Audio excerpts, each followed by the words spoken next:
আম কুচিয়ে নিয়ে নুন আর হলুদ দিয়েছি। এবার এটা কি হবে বলো? জলটা ঝরে যাবে।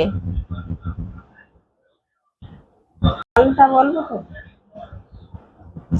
জলটা ঝরিয়ে নিয়ে সর্ষে বাটা দিয়ে মাখছি।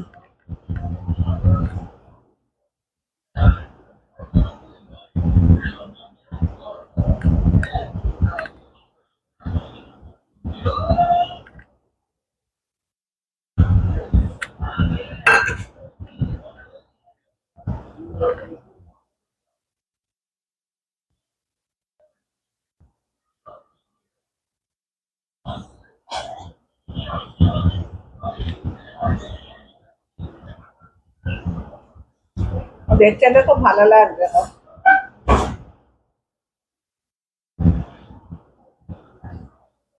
এই ভাজা মশলা দিলাম, এর মধ্যে জিরের গুঁড়ো, ধনের গুঁড়ো, মৌরির গুঁড়ো, তেজপাতার গুঁড়ো,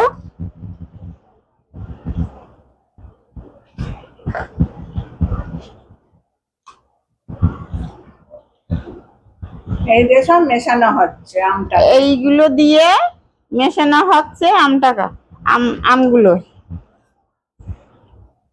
ও ফাল্গুনি দিয়ে এমনিতেই তো ফাটাফাটি গন্ধ বেরিয়েছে। তেল গরম করে ওর মধ্যে কাঁচা লঙ্কা আর গুঁড়ো লঙ্কা দেওয়া হচ্ছে। এই সবকিছুই কিন্তু আচারের প্রস্তুতি চলছে, যেটা খেতে দারুণ হয়।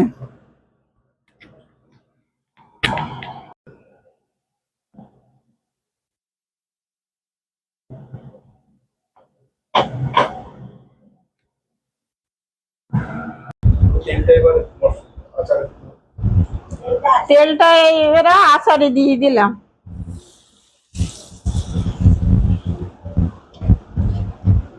গরম তেল আমের মধ্যে পড়ে গেল, সবকিছু দিয়ে এখন এটা মেশানো হচ্ছে আমটাকে।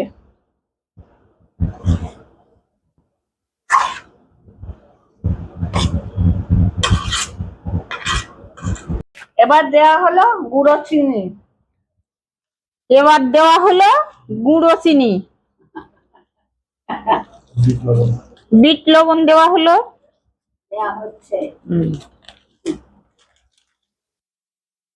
আরে মাছটা শিখিয়ে দেয়নি তো।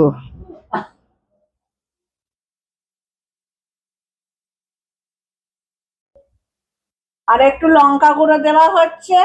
আর এইটা হচ্ছে আমার জামাইবাবুর দিদার রেসিপি, এই আচারটা দুর্দান্ত খেতে হয়।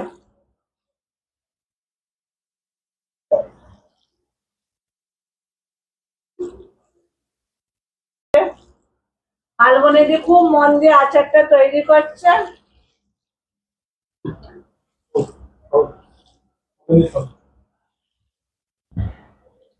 আর একটু গরম তেল দেওয়া হলো।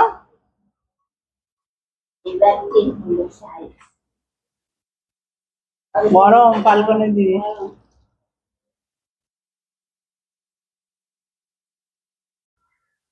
আচারটা যা কালকে তৈরি করা হলো, আজকে ডাব্বায় ভরে রৌদ্রে দেওয়া হলো। কদিন ধরে রৌদ্রে দিতে হবে, ভালো করে মজবে।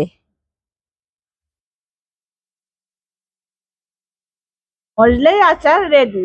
মজলেই আচার রেডি।